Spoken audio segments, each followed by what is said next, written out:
Welcome to They Mostly Pottered at Night. Mostly, I am Salem, joined by my co-host Graveyard. Hello. This is episode 176, yes, 176 of our weekly All Things Horror podcast.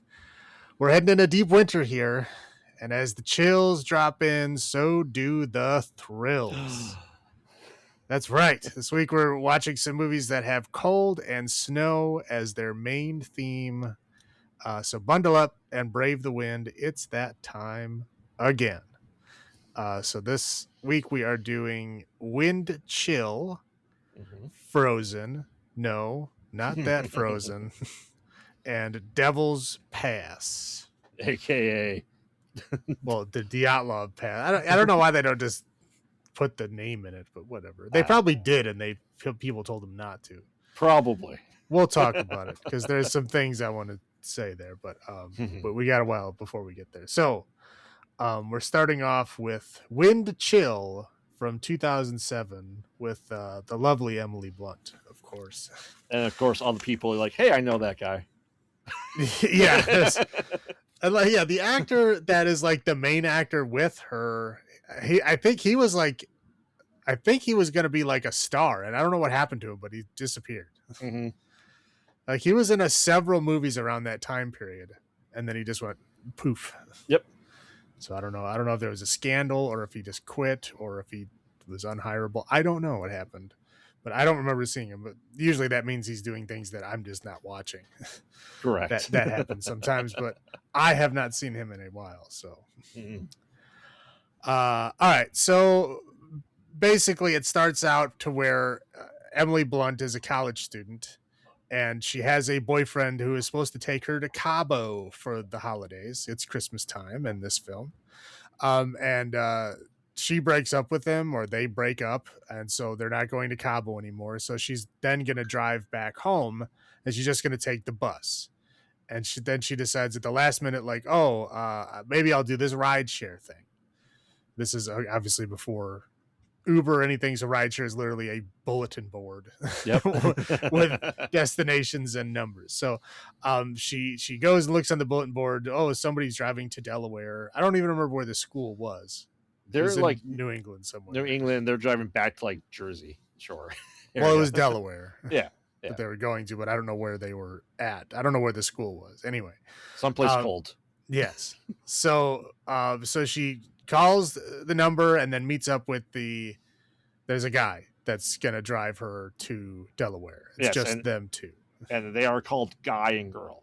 Yeah, there's no names in the film, which I thought was interesting.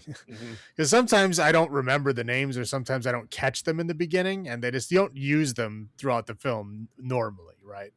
And sometimes I just don't remember who they are, and then the credits, I'm like, oh, okay, that was their name. This one, the credits are like literally Guy, Girl. Yep. So you didn't miss anything. So anyway, so they get in the car. It's an old kind of junky car, and they start driving to Delaware. It becomes pretty obvious that this guy said he lives in Delaware, and he's, they're just both going back to their hometown for Christmas. It becomes very obvious that he is not from Delaware, has never been there, has never been on this trip before, and he's just doing this to make sure that him and her have some time alone together, because he's like obsessed with her. A tad, yeah. Just watches her phone from behind her shoulder in school. Right. I kind of sort of creepy, but nothing like overtly. At least we don't see him doing anything overtly creepy or illegal, but it's a borderline, I would say. Oh, regardless. For sure.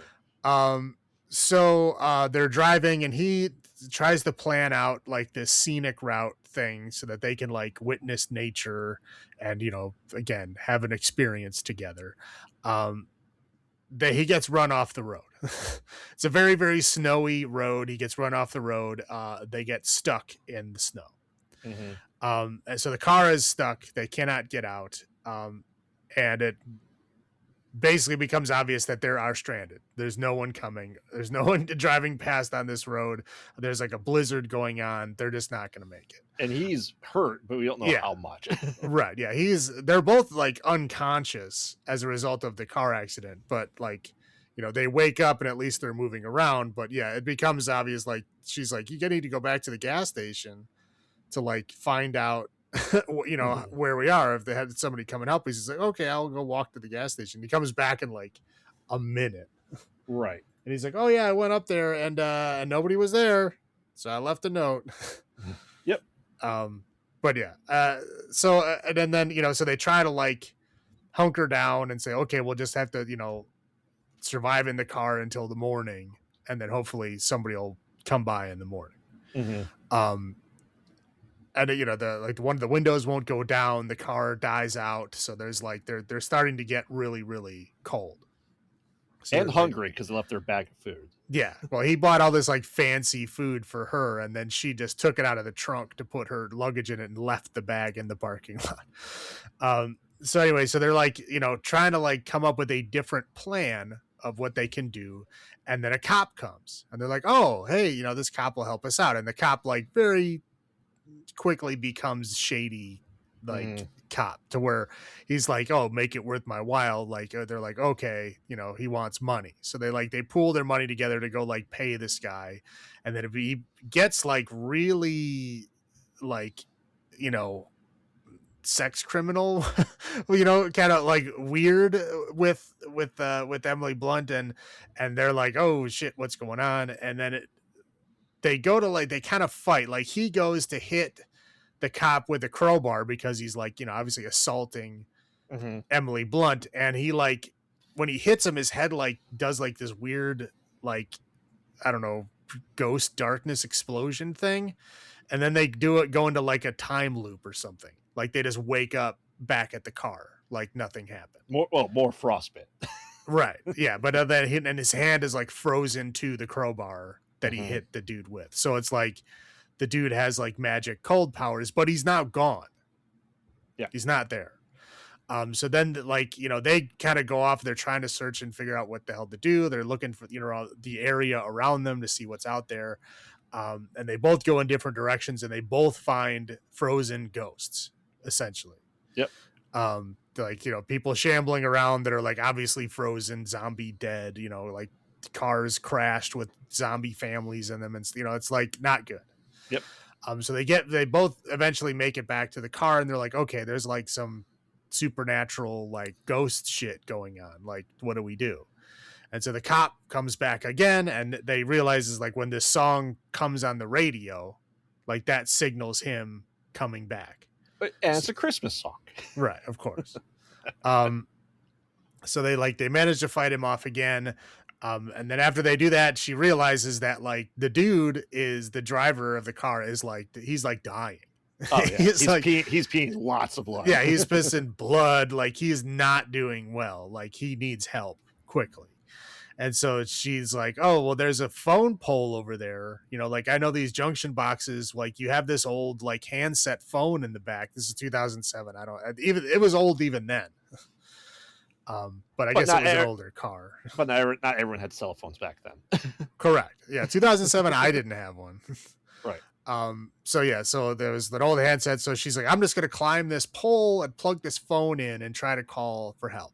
And she climbs up to the top of there, opens up the junction box, and conveniently there are RJ11 connectors in there. So she plugs in the phone. She does connect to 911, but like after she's, you know, gives like basic info, the line cuts out. So she goes back down. She's like, I think they're coming. I don't know. You know, I guess we'll figure it out. So they try to like, you know, hunker down again to like, you know, just wait for help. And of course, like ghosts come again. And the dude ends up dying in the car. And then after he dies, somebody does actually drive by. The cops didn't call the guy. He's just a dude.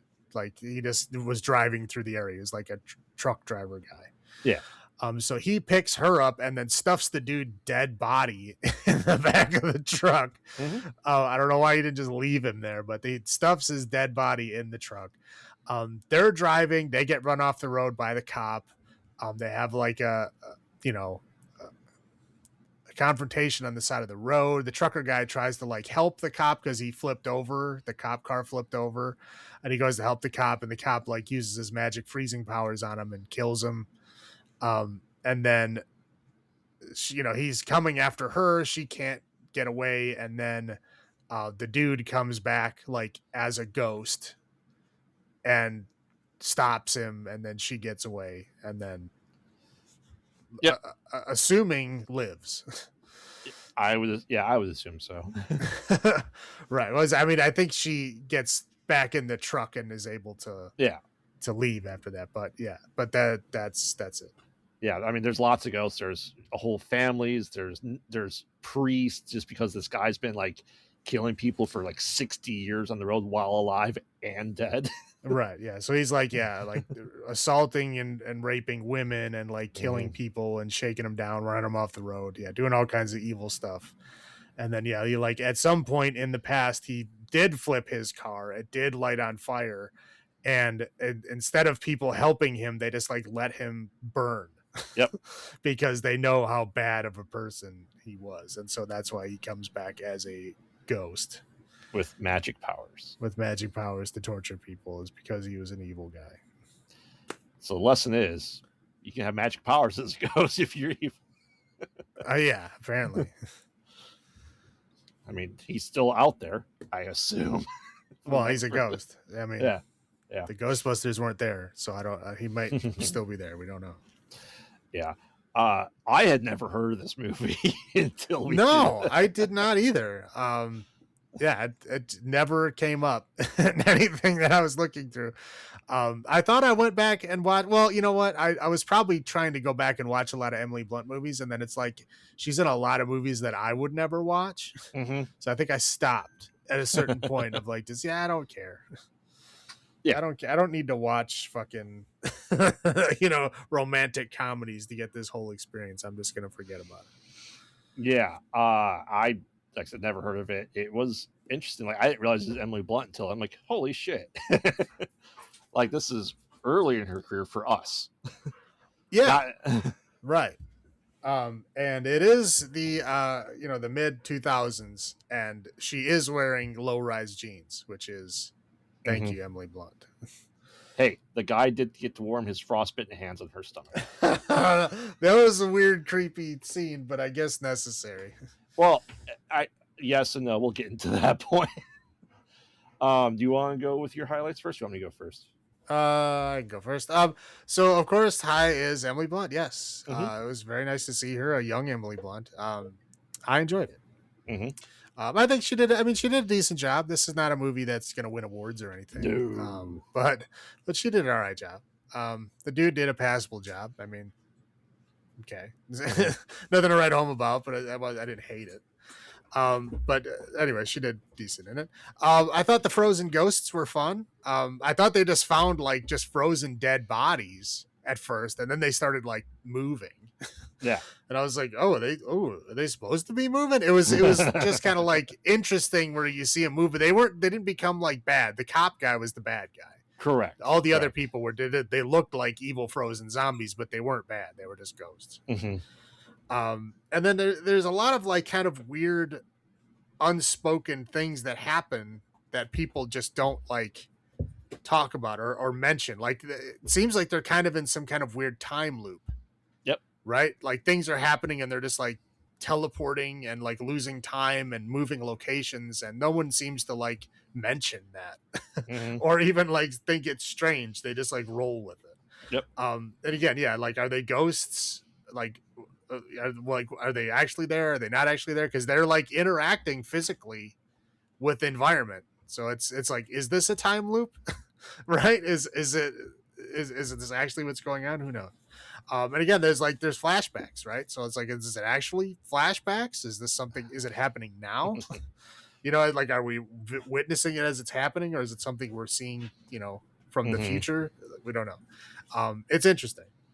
Yeah. But there's a lot of unspoken stuff. It's fun. And surprisingly, the music is like very dark and atmospheric and very Silent Hill. Yes. Like it's like you could probably sub in this soundtrack for the Silent Hill 2 soundtrack and you wouldn't notice a difference. It's very, very similar. Yeah. And again, like the whole No Name thing, I thought was pretty interesting. Oh, for sure. For sure. That's all I got.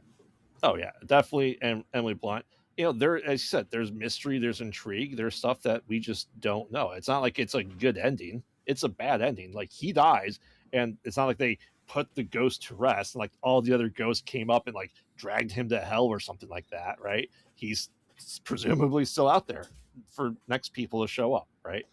Right. Yeah, they didn't like, bust him or or like put him in a trap or like defeat him or destroy him anyway. No, and clearly the last rites from the priest did nothing. Right. Yeah, he's still like there. So yeah. And also the intrigue of like, obviously the guy was talking to the gas station guy, and like, she hears like this encounter in the bathroom. Once again, not explained. Like, was it the cop? Right. And for it being called wind chill, I expected the cold to be more of an issue, not ghosts. Did not see ghosts coming. Well, I mean, cold was an issue. I mean, they were like freezing, but it's not the main cause of everything. No. So it's more ghosts. Right. I expected this to be more like the movie Frozen, but this is more of like all, like I said, it's just ghosts. Like you did not expect that. I did not. No. So that was pretty neat. I'll go into my low points. Obviously, rideshare suck. Well, I don't think I could do it. What, strangers? Yeah. I mean, if you're going to the same place and I would rather do that than a bus. Like weird shit happens on buses, dude. Yeah, that's true. I don't know. After hearing about that story about the dude that got like his head cut off on a fucking bus, I'm just like, I don't know if I mean, city bus is fine. I'm not talking city bus. City buses are totally fine. Yeah. I'm talking like Greyhounds, like long distance buses. The weird things happen on those. Oh, they do, for sure. Yeah, so I would rather do a rideshare thing than one of those. Yeah. It mentioned, not it's 2007 that ran as a cell because she's like, oh, you don't have a cell? It's 2007. Not everyone does. Sorry. Yeah, exactly. I did not have one in 2007, and they were not reliable in 2007. No, but I did not want one. Yeah.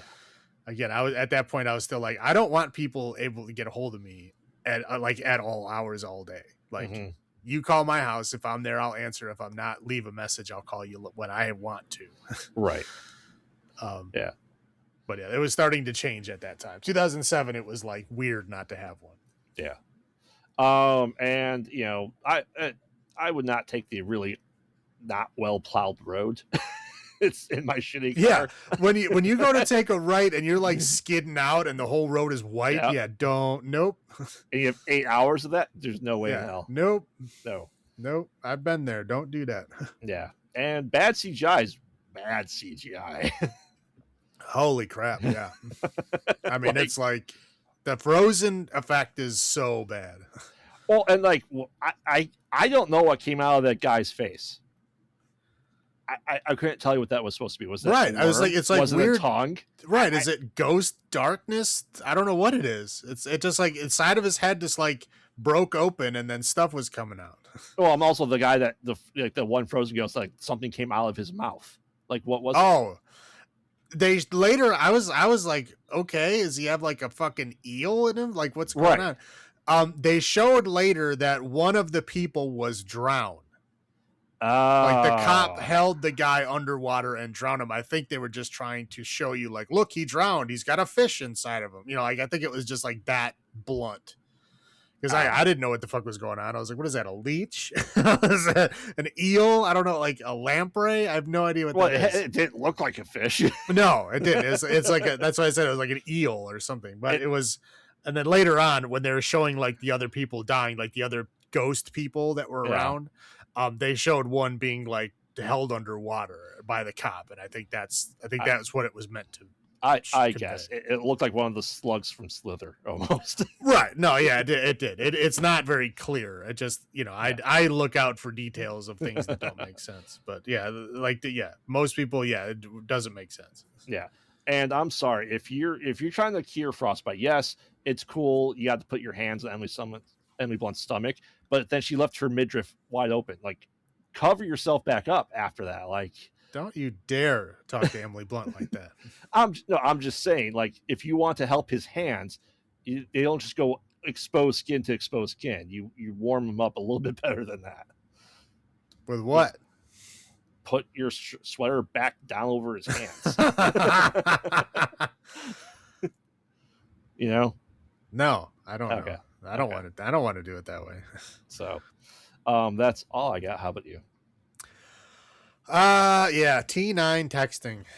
Holy crap. I hated it. It was like, ugh. I had a friend who was like a master of it though. Like, he would be able to do it like while he was driving without looking at the phone. Like, fast. Like, faster than I can text now. He did T9 texting like that without looking. I don't know how he did it. It was amazing. But I hated it. But again, by the time I got a phone, like, all phones had like keyboards. So it was okay. Yeah, being stuck in a car in a snowstorm, man, that's like one of the things that I worry about. Like, I absolutely do not want to get stuck in a car. Like, I've heard stories of like, people that get like frozen on a highway and the highway's closed. So like nobody's coming through. And you literally have to wait for like the plows like days later to like come through on South Shore when it froze in 2011.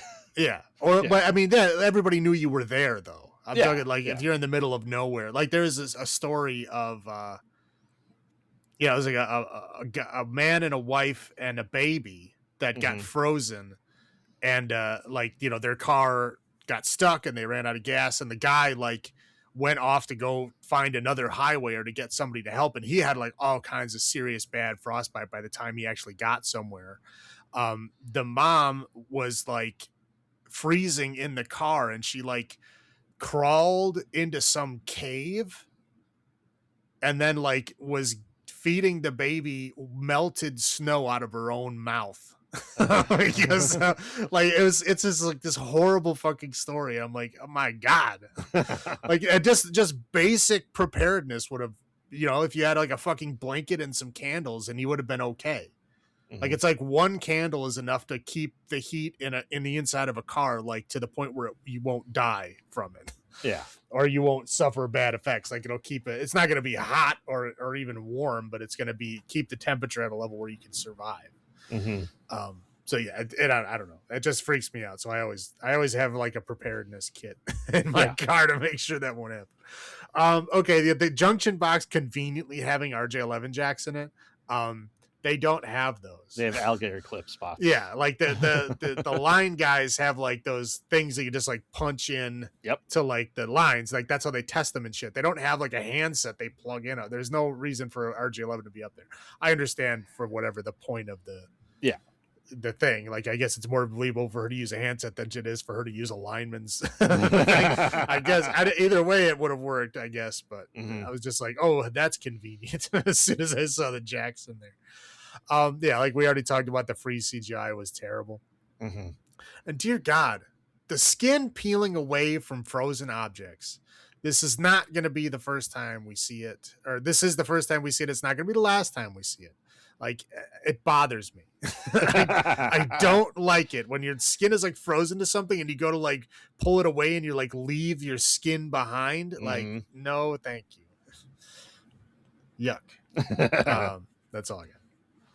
All right. So what are our out-ofs for this episode? Hey, it's frozen skin peeling. Hey. Because I don't like it, and it's gross, and it happens in at least 2 of these movies. So, correct. It could have happened in the third. We don't know. I don't know. I was in and out. I was like trying to focus, and it was hard. Spoilers. We'll get. Do you want me to go first then for frozen skin peeling? Sure. Yeah, like I said, this is like this weird thing that I don't know if I've ever seen this mentioned in anything I've ever watched. As you know, I watch a lot of top 10 lists, stuff like that. I've never seen this movie come up. Never heard of it in 19 years. Well, you need to make a top 10 list, movies named after like weather events. There you go. It's an interesting movie. I think it's worth a watch. Is it the best movie out there? Definitely not. Does her accent kind of go in and out? Yes.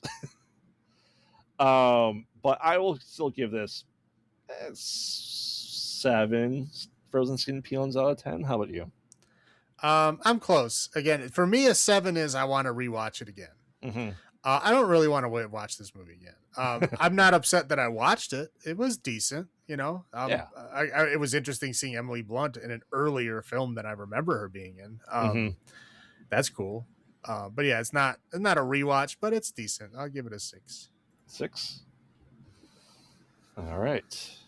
And then we have Frozen. No, not that Frozen. The other Frozen from 2010. I wonder how many people watch this movie instead of the other Frozen.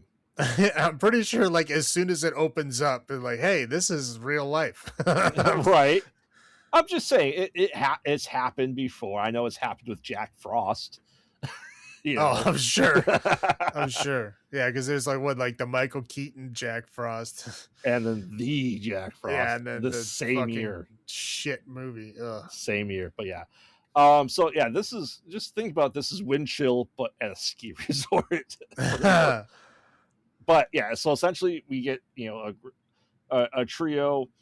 We get Iceman himself, Shawn Ashmore, and 2 people I don't really know their names. That I don't know their actors. I have no idea who they are, nor do I remember seeing them again. I think the dude I saw in like one other thing, but he was like a minor character. I couldn't tell you what it was, but I know I've seen him somewhere else.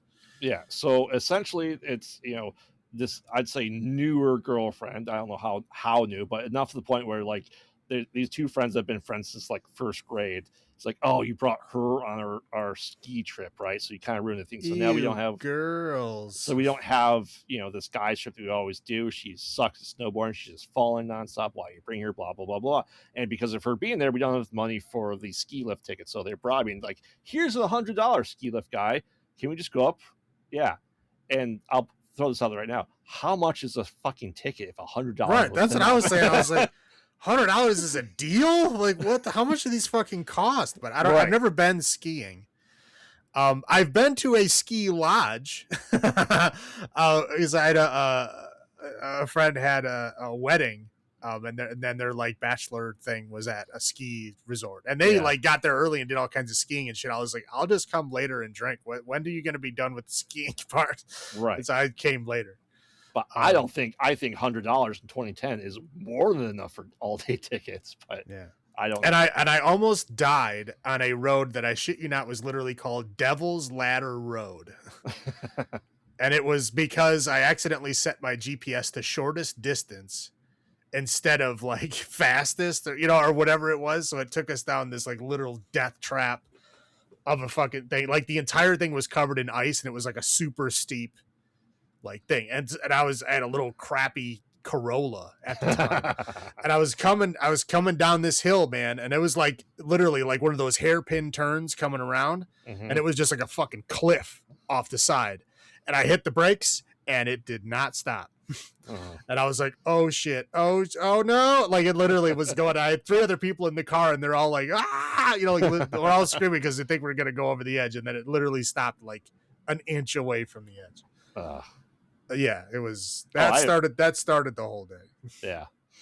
But yeah, so all this is going on there and they're like, okay, cool. And they're making all this fun stuff. And like, hey, man, we didn't get to, they kind of go back to the lodge afterwards. Like, man, we didn't really get to do what we wanted to do. Let's go one more time. Like, it's gonna be last ride down, just us guys. Cool. And she's like, okay, well, I'll come too. I won't get in your ways, guys. So they go up there. They're like, guys, like, yeah, we're closed tonight. Bad weather's coming, and we're not gonna be open until the next weekend. Like, oh, well, come on, one more. He's like, fine. They start go up there. The guy's like, another guy's like, you got to speak to the boss about your shift. Yeah, there's 3 more coming down. When they're there, everyone's off. They're like, cool. And the guy's like, oh, I see 3 people. That must be it. Shut down the ski lift. Even though I'm pretty sure that was the purpose of the flag they put on there, make sure it goes at least through once. Yeah, I don't know. The whole thing seems implausible to me. I know they had to do like this comical routine where they had like 4 different people switch out of the fucking gate before, so like to make this plausible. Yeah, so then eventually they get stuck and the lights turn off and like, oh shit, this isn't good. And they get stuck up there. Like they're like a couple hours pass, they're not doing so well, and they're just like, yeah, we're gonna die up here. So the boyfriend's like, you know what? I'll just jump. And then like really, really quickly. like he's just like, yeah, I'll just jump. Yeah, it's like 5 minutes of it in the movie. They're like, they've been up there for hours. And he's like, okay, I don't know how to jump. So I'll just make sure I land legs first, which is... Well, I mean, if you're going to jump from any height, I don't know. What are you going to land with? Your ass first? Your face first? I mean, what are you going to land with? Try to curl into a ball or something. I'm just saying, like, I don't think there's a good choice there. And that snow had 0 give. No, yeah. Like he landed on like an ice cap. Yeah, it broke both his legs. And it's just like, yeah, this sucks. And trying to figure out how to get to it. And then hungry wolves come. It's like, what the fuck? I was like, is this like a comedy of errors? Like, what is going on in this movie? Like 10 wolves come. Right. At this highly populated area. Right. I was like, nah, I'm pretty sure they wouldn't be like hunting people on a fucking mountain where there's people constantly. Correct. And then he gets eaten.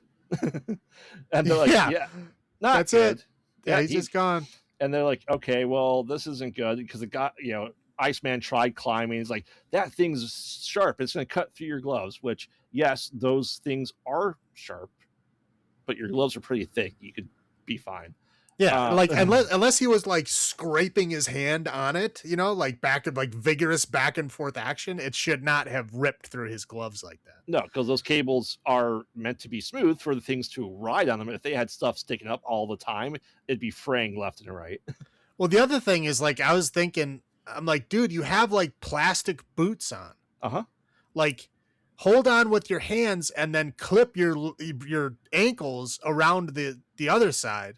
Yep. So you're not putting so much weight on just your hands because the plastic of the boots you're not going to feel anything there. Like you'll be taking half of the weight off of your hands. Yeah. I don't know. I was like, I would never be able to do that because I'm terrified of heights, but I'm like, I could logically think of that's better than what he did. Correct. But yeah, it's like he starts to go there and he's like, oh, he's going to get eaten. So I got to protect this girl instead of going to the ladder and getting help. But so they get stuck up there. She's like had tossed a guy a glove. They kind of fell asleep and like her hand gets stuck to the metal and she had to peel it off. All that jazz. Like, okay, this isn't working. We're gonna be stuck up here. It's like, I gotta climb to the next one. I'm gonna try to go to like where the ladder is and get way down. Like, okay, cool. And again, I was like, oh man, this thing's gonna be super far away. It's like right there. Yep. It's like right there. And her cable car's kind of starting to like come unscrewed for some reason, just normal maintenance.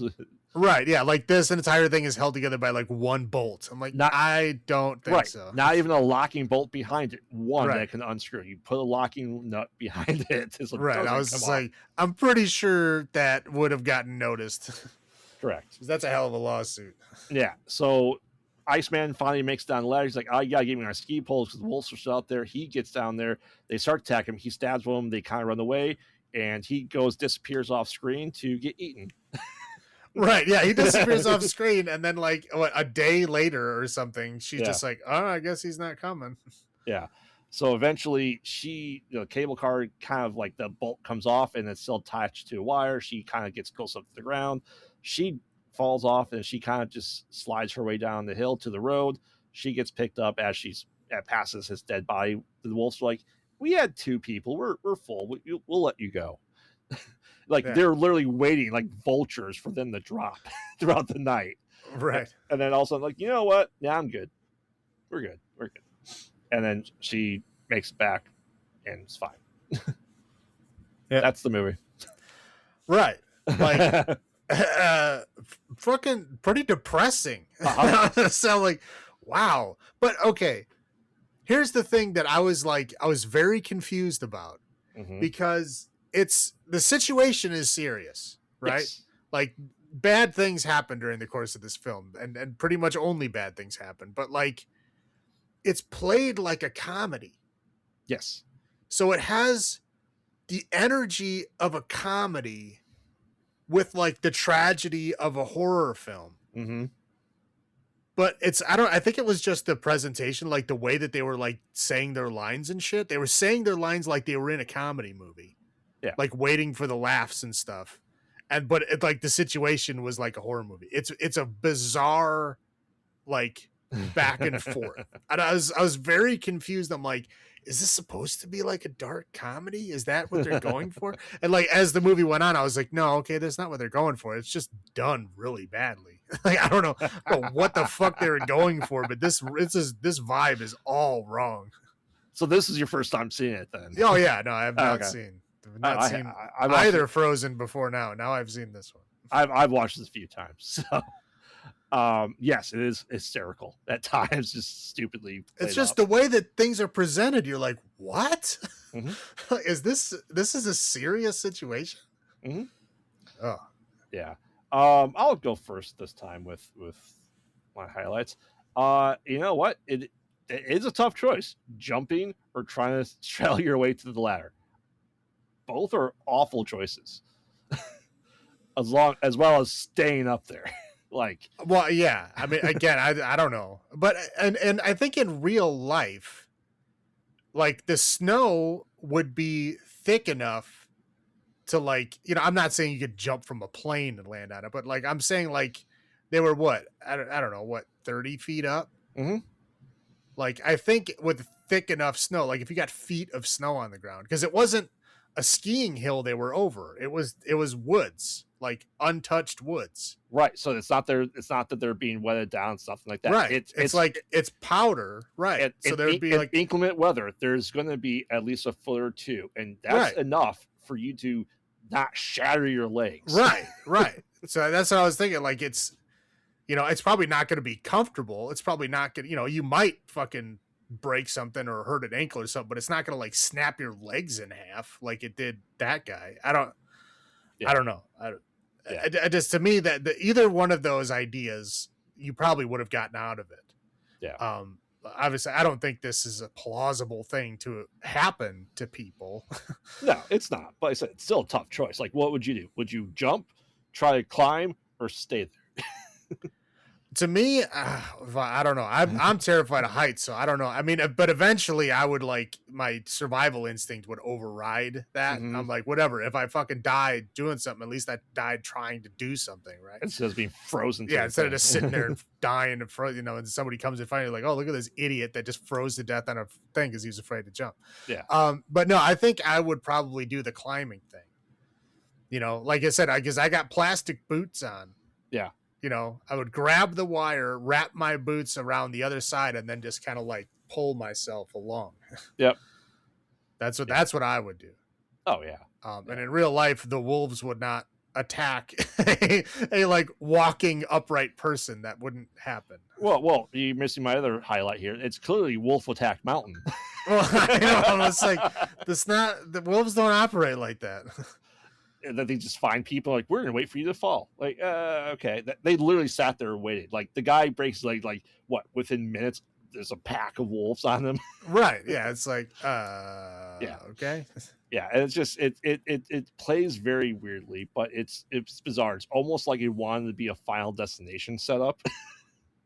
To me it feels like it was a horror script and a guy tried to like film it as a comedy. Mm-hmm. And they realized what a bad idea that was, and they redid it.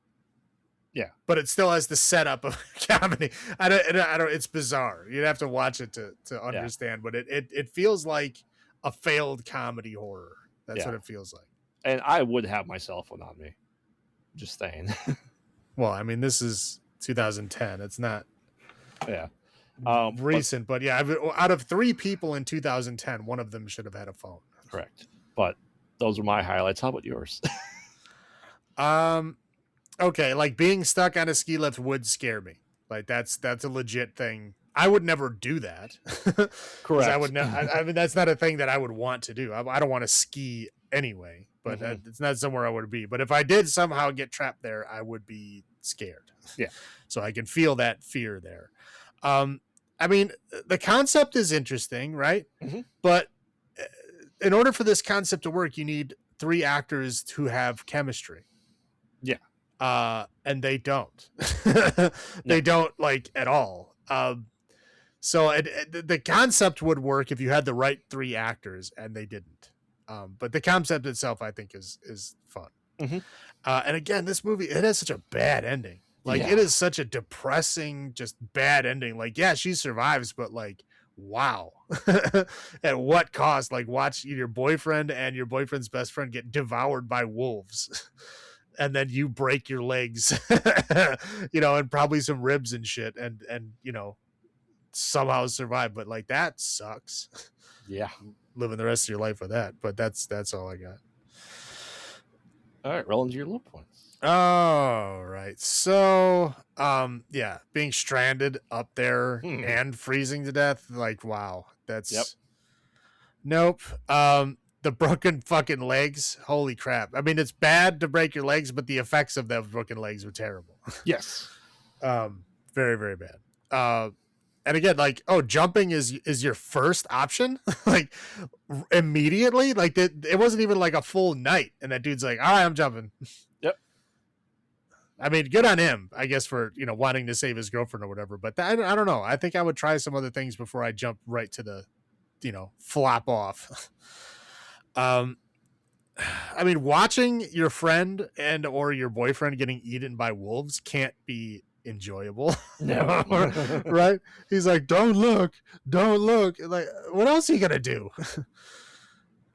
Just listen to it. Yeah, I get. Yeah, it's like no matter what, you're gonna be you're whatever. And anyway, so the acting is horrible. Like I said, these 3 people have no chemistry at all. The acting is terrible, but I would say the girl Parker is the worst. Like, there's this fucking story that she's telling about a fucking puppy. Yeah. And it's supposed to be like very dramatic and very sad, and it is horrible. Like, you can clearly see that this is someone that doesn't know how to fucking act, like reading lines. He might think I left him. Right. It's like, what the fuck kind of shit is that? Like, wow, like you're just demonstrating how bad at acting you are. I'm not surprised she never did anything. Well, she probably did, but nothing that I remember ever seeing her. The fucking skin peeling from the hands again. Never seen The Walking Dead? Or was she in The Walking Dead? I know she's in it. Well, she probably a zombie or something. Like, I hear when people, they were in The Walking Dead. Like, they were? A zombie. Doesn't count. You need to be a real character for it to count. It's just like a cameo, interesting trivia to know who the zombies were, but they don't count as being in the show, at least in my mind. Again, skin peeling from hands, like, no thank you. It's gross. Happens in this movie too. Now, there is a scene that's very dramatic music, very tortured look, very like sad and crying, of her pissing her pants. Like, yeah, it's like a way too long scene. They like literally, like, whoever made this obviously has like a piss fetish, because it's like it's played off like it's way too long. It's like way too involved. This like dramatic. It's probably the most dramatic music in the whole movie. It is played during this piss pants scene. And we zoom in on her crotch. Yeah. It's like, and we watch it like drip from the. I mean, it's like all there. Yep. And then like right after that, like her pants are dry. There's no stains. There's no. She's fine. It's just like this weird scene they put in there. I don't know. Give me the cut without the piss and pants. And again, like, I think the wolf depiction is very unfair. Like, that's not how wolves work. Like, that wolves don't just like hang out on a mountain where people are at constantly. Like, if there was a pack of wolves that close to people, like, there would be hunters out there. And that aggressive. Like, there'd be people getting eaten off the trail. Like this is the first wolf attack that's ever happened on this mountain. Like, get out of town. Yeah. Yeah. I don't know. And the stupid fucking Kane Hodder Mhm. cameo annoys the shit out of me. Whatever. Ah, I know everybody loves fucking Kane Hodder or whatever. Whatever. yeah. That's all I got. Yep. As I said before, how much are chairlift tickets? Because that's outrageous. Yeah, I don't know. I've never. I don't know the prices. Like I said, on this rewatch, like the first couple times, I didn't think about them. I'm like, wait a minute. Like, Yeah. I would think like you'd have like a wristband and or you're like, hey, you're already here, and then it's free. You already paid for the lodging, you already have a hotel there. So like you think if you have a room there that the ski lift tickets would be included. I don't know. I don't know. I mean, maybe they're just super cheap. I don't Yeah. know. I wouldn't want to be on that set if it's outdoor all the time because that seems too cold to act in. I don't want to do it. Well, I'm pretty sure the ski lift wasn't. I'm sure they Yeah. had like heaters and pads underneath it. Yeah. As I said, not sure why we need the close up of the pants pissing. Does nothing for the story. No, it doesn't. It's like, okay, like we already know they're cold and miserable. Yep. Like, I don't need to see her pissing her pants. Well, and like as they're going up there, and they're like, "Oh man, I have to pee." Like, you guys didn't even pee before going up there. Like, everyone's like, I gotta pee." What? No. Well, I don't know. I don't know the skiing thing. Is it that routine to like go up the mountain and come down? Like, how fast is that? I don't know. 30 minutes. I don't know either. Like, I don't know. Yeah, like I was almost expecting like when they're the montage of them skiing and snowboarding. It's 2010s, right? You're almost thinking of like the SX Tricky like soundtrack video game, like of like pop punk songs playing, like the Vines would probably be playing in my head. They're just doing that montage. It's bizarre. You have the weird girlfriend encounter. That guy's like, I got this number, I got to memorize it because I have my phone on me. Blah blah blah. It's just there's so many weird choices in this. As you said, it's the comedy of errors. well, I said it is like the beginning of the film is like a comedy. Yeah. It starts like a comedy, and then all of a sudden it moves into horror, but it forgot that comedy like attitude. Mm-hmm. It's very bizarre. Yeah, and if your hands were that torn up from that cable, like you would not be able to like it. The way they try to show his hands, like he's climbing, across barbed wire. Yeah, but it's like I don't know. Unless you were like gripping it and like vigorously rubbing, like you had plenty of padding in there.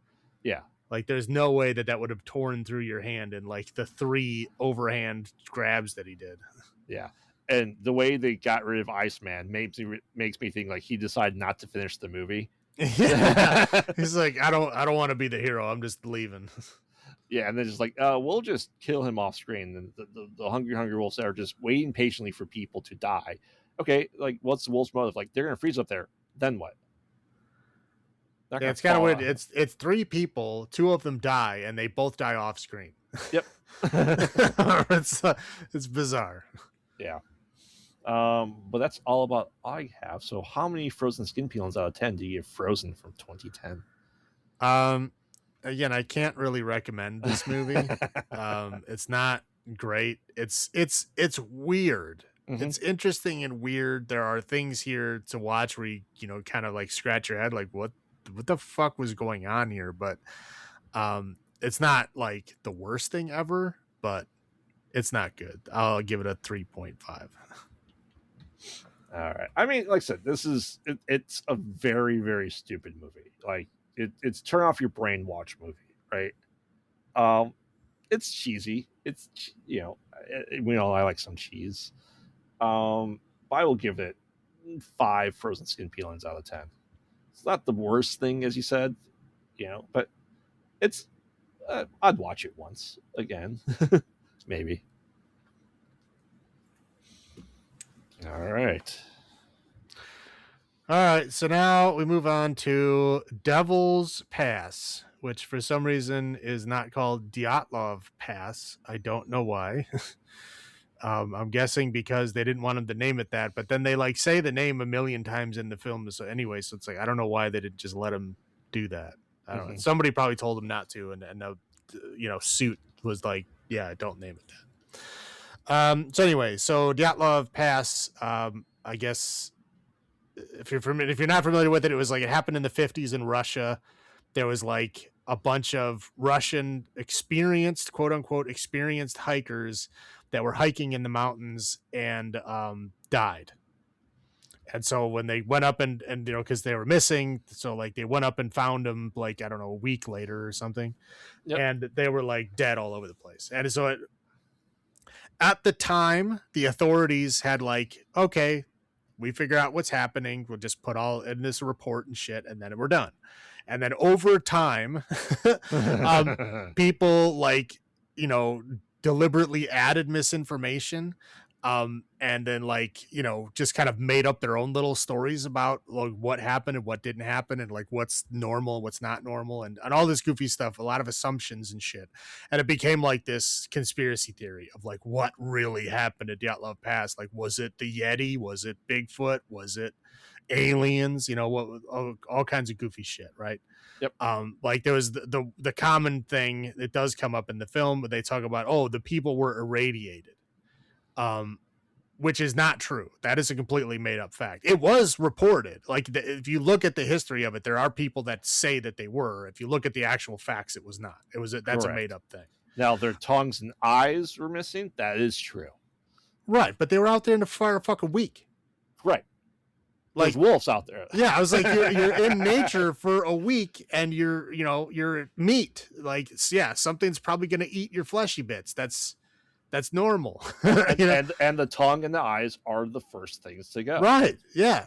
Period. It's like it's probably small predators. That's what they go for. If it was wolves, it would probably be whole limbs missing and shit. But if it's tongue and eyes, it's probably like I don't know, anything. Fucking rats. Or I don't know, possums. I have no idea what's out in Russia. Birds. Mountains. Yeah, I have no idea what's out there, but I'm guaranteed it's something like that. Anyway, yeah.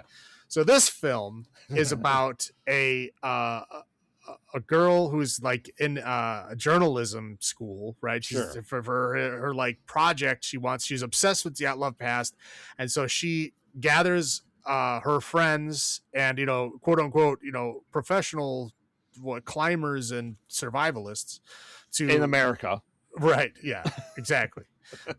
Their guide. I was like, oh, it's going to be a Russian guy. Nope. It's just the dude who does mountain climbing. Like, okay, that's not a guide. That's a climber.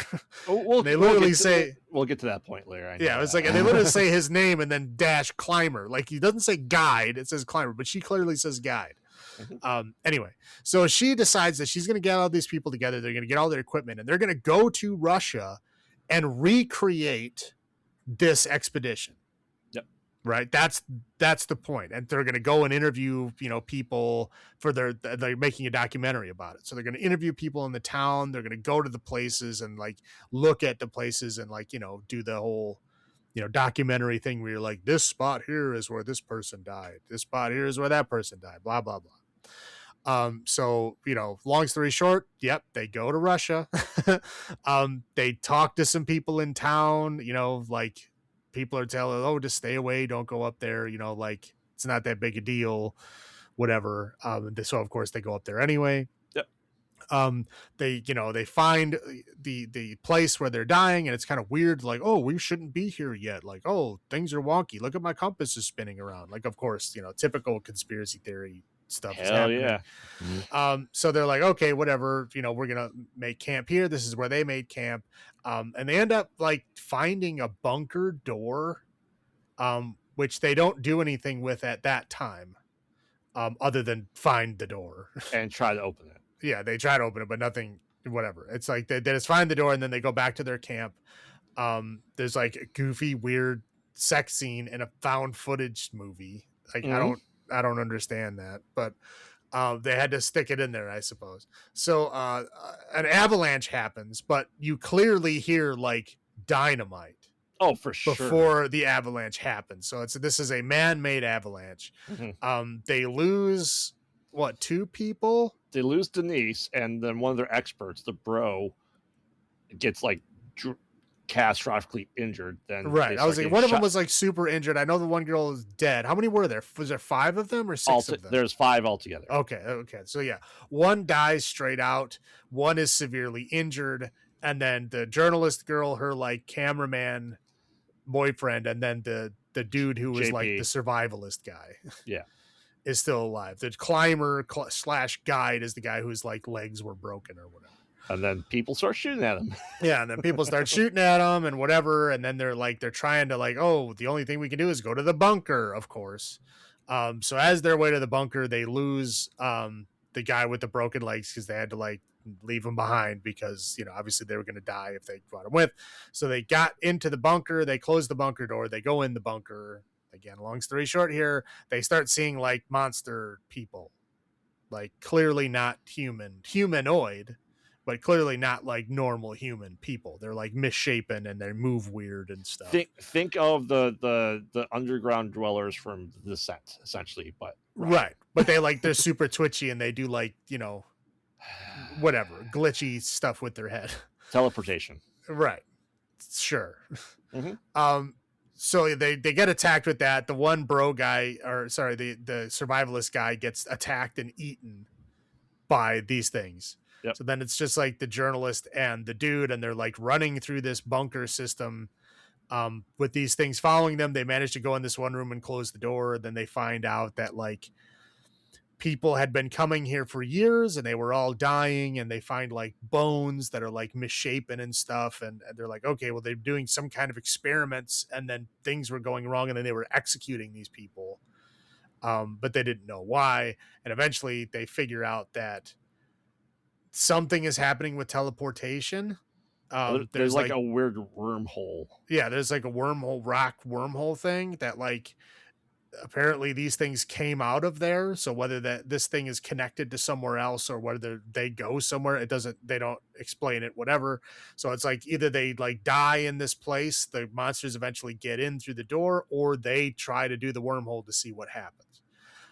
So they go through the wormhole and they end up back at the actual 50s Dyatlov Pass. Yep. And they were the extra is earlier in the movie. There was like, they talked to like one of the rescue ladies. And she was like, yeah, we saw, I don't 8 bodies. Oh, I thought there was only 6. No, there was 8. I clearly saw 8. So they're saying like, oh, there was 2 extra bodies that are unexplained. Yep. Well, they're the 2 extra bodies that are unexplained. Mm-hmm. And then at the very end, we see them, you know, in like a morgue in the bunker, like when it's normal. You know, this is back before it got all dilapidated. Yep. So they're like, they pull them out of their ski clothes and they hang them up on hooks in the back, and we see that they're the monsters. Yep. The weird misshapen monsters, and the one monster like turns its head, and the girl had a wing tattoo behind her ear, and the monster has a wing tattoo behind her ear. So we find out that all the people were regular people, but they went through this wormhole thing and became monsters. Yeah. And somehow got lost in time and space. Well, it's because of the Eldritch, right?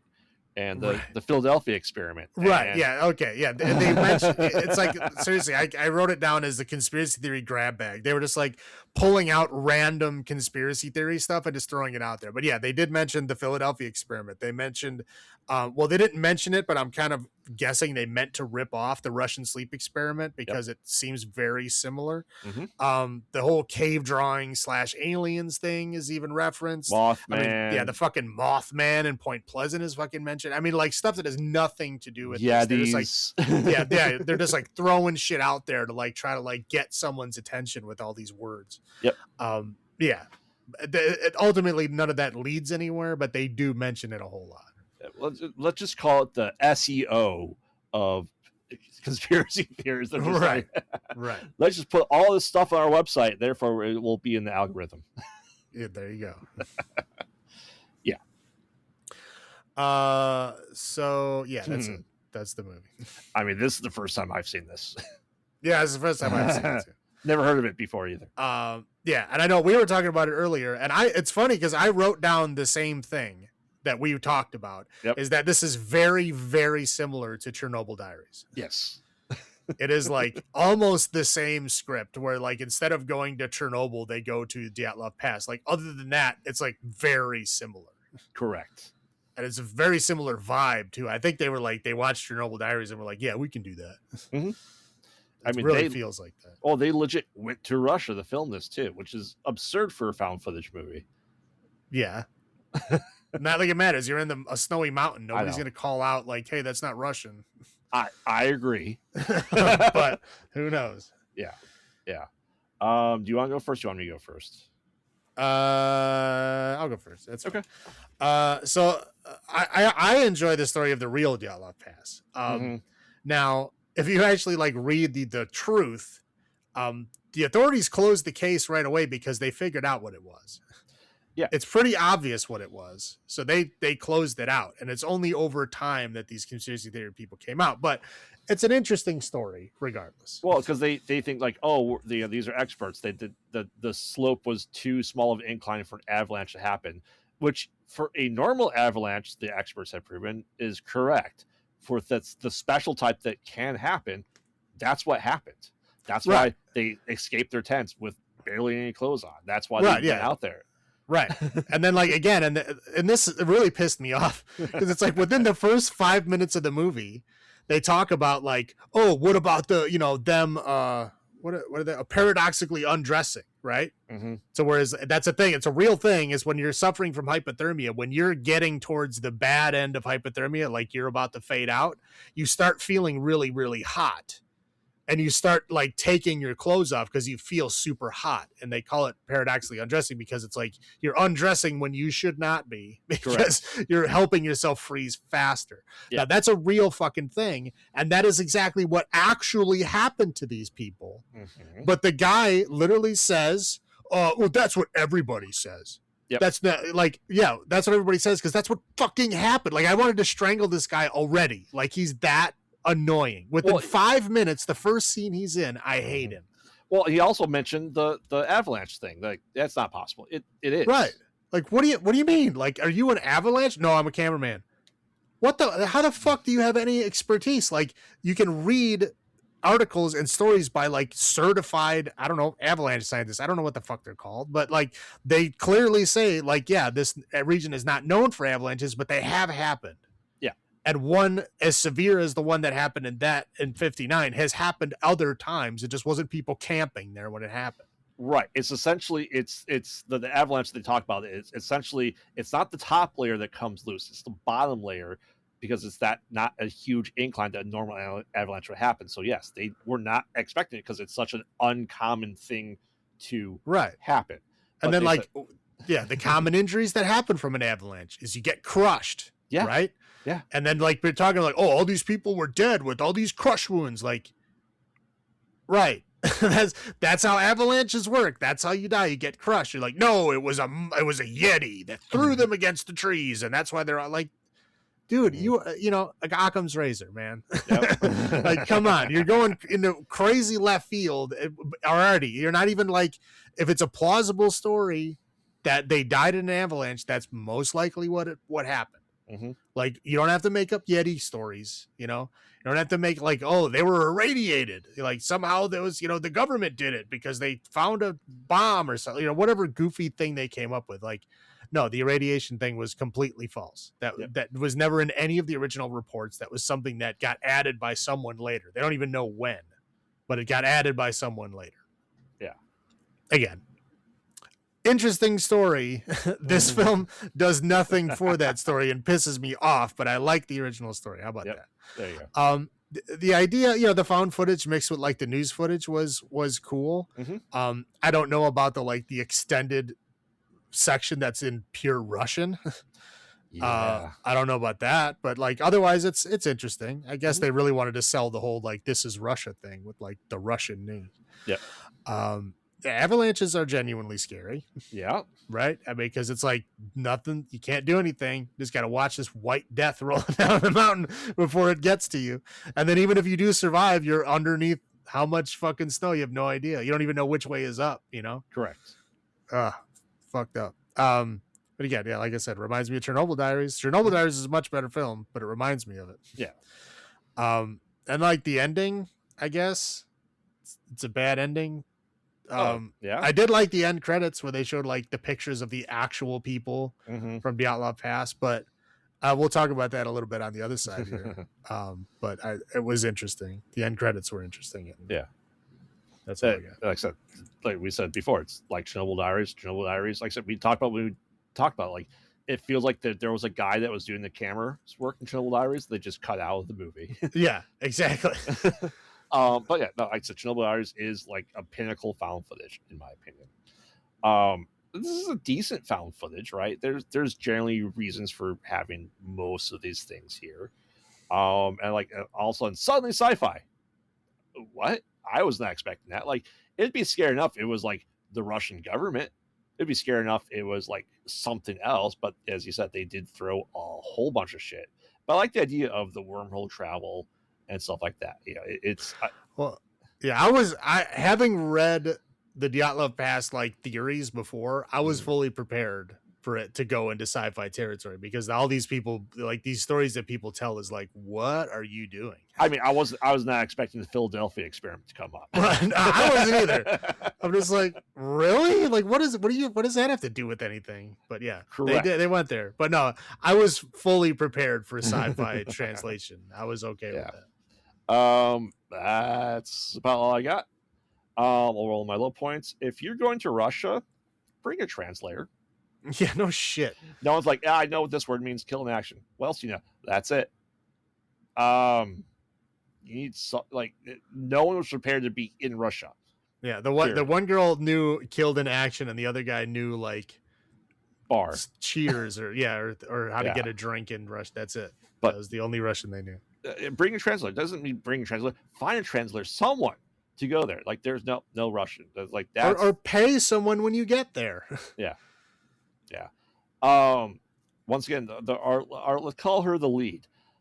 They're supposed to be from Oregon. I'm trying to pin her accent because she has an accent when she's presenting, but she doesn't have an accent when she's not presenting. And I was trying to figure out like where is she supposed to be from. I don't know. Maybe she's got like a presenting voice because she thinks it makes her sound interesting. Or something. As the wife and I call it, we call it presenting Minnesotan. Yeah. It's very Minnesota when she's presenting, but not anywhere else. I'm like, that's weird. I like this. Like, here's a Geiger counter. I'm not going to go into the long detail, but it measures radioactive activity. No, that's exactly what a Geiger counter does. Yeah, there's no extended explanation. That's it. You got it. Like, are you going to say, well, it takes the particulate in the air and counts how many uranium things like that? No one cares. It measures radiation. Like, that's it. Right. Okay, that's just, I have issues with that when it comes to talking about equipment in found footage movies, because I do them and I had to be the equipment guy in what we're currently filming. And I go, I don't like that. So it's pretty self-explanatory. Yeah, I once again wouldn't want to film there. No thanks. And holy crap, the bad CGI is really bad. Yeah. Like, yeah, bad. Once the monsters start coming in, you're like, oh, okay, it's one of these kind of 2000s CGI movies. Yeah, it's just atrocious. And I don't know. I just don't like. Well, maybe like the idea is they step into this wormhole together. The guy goes, I don't know what theory is correct, but this is the theory I'm thinking of. Like, just think of the best place to be, right? So think about a place you want to go and go into the wormhole, and maybe it'll transport you there. She goes, cool. And then they proceed to walk together holding hands. Now, if they don't have the same thought based on his theory, what would happen? I feel like they'd just get like amalgamated together, like their atoms was fused together or something, right? Because they're not going to be thinking of the same exact place. I don't know. I don't know how wormholes work. I don't know wormhole science. Well, this guy is an expert in everything conspiracy theory. Yeah. And it's interesting. Like it's just like, oh, well, people that went through the Philadelphia experiment became these monsters. And I did look at the goofs that someone had, and they're going, if she went back to 1959 and they have the camera, how'd they find that camera in the present time that only had a couple minutes left on battery? So they found their own camera, but the camera went back to 1959 with them. Right. So how would that camera be working 50 odd years later. Well, I'm sure, I'm sure an electrical engineer could open it up and figure out what the battery is Right. and power it with something else. I'm sure they could. So it just, whatever they were using whenever they left the building and they left the camera there, they didn't charge it, or it ran, that low on charge over the years, because it looked like somebody was there at least recently. Right. So they have no idea at what point it was abandoned. So yeah, I would think it would not be whole. I Yeah. would think they would have taken it apart. Correct. Because that's technology they don't know about. Correct. Yeah. And then the Russian guy then that's just continuing to film for them. That would never happen. Right. Yeah, it's just that grab bag. Like, oh, this is the wormholes. How everyone gets through things. Like, no, your theory is stupid as hell. You're incorrect. Like your theory, like, oh, we saw these orange lights. Like, oh man, it's a flare that people are seeing. Well, if you think there's orange lights there, yeah, it would be a flare. That's yes. Like, you think it's aliens because of the orange lights? Okay, dude. Again, some of the theories of the real pass are just stupid. But this movie tries to like encapsulate all of them. And I don't think it's something that should be like done this way, like this incident, the pass. Right. That's about all I have. How about you? Okay, so like I said, the other side of this is like they're using like the real pictures of the incident. Like, isn't that kind of disrespectful to like those people? Yes.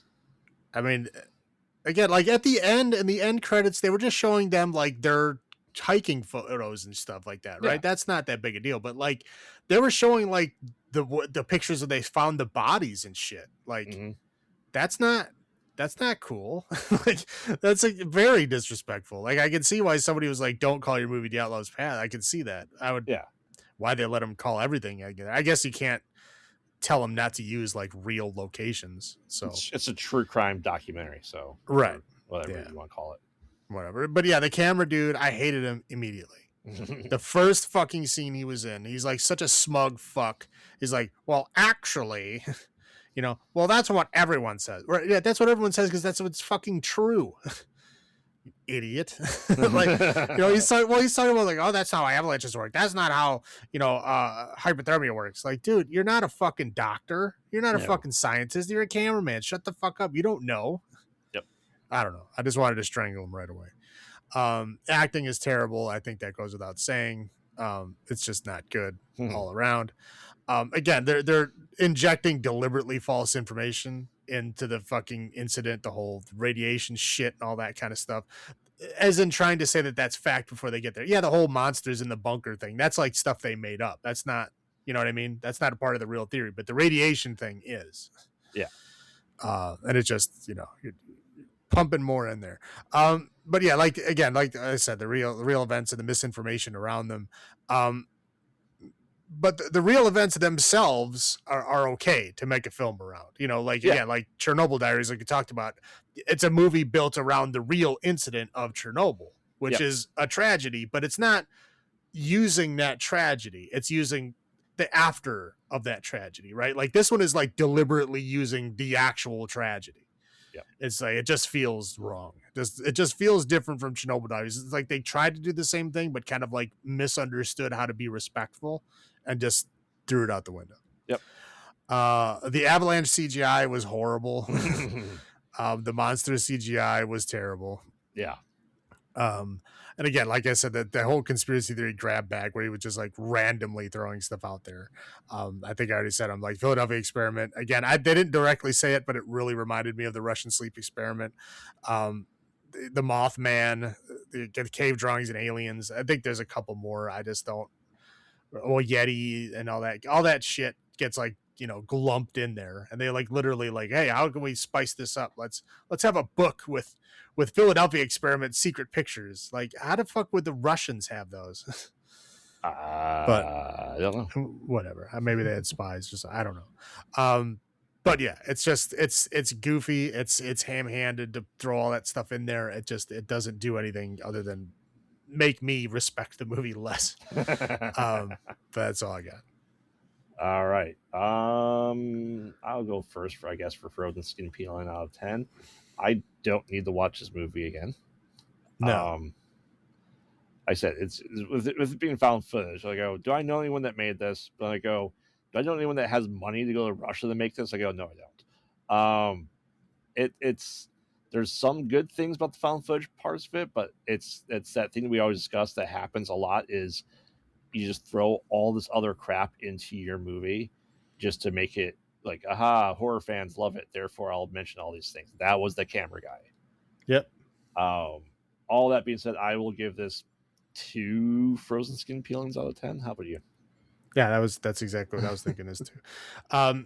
2 Frozen Skin Peeling. Yeah, it's not. I don't absolutely hate it. It's not good. Mm-hmm. And the things that I don't like, I really don't like.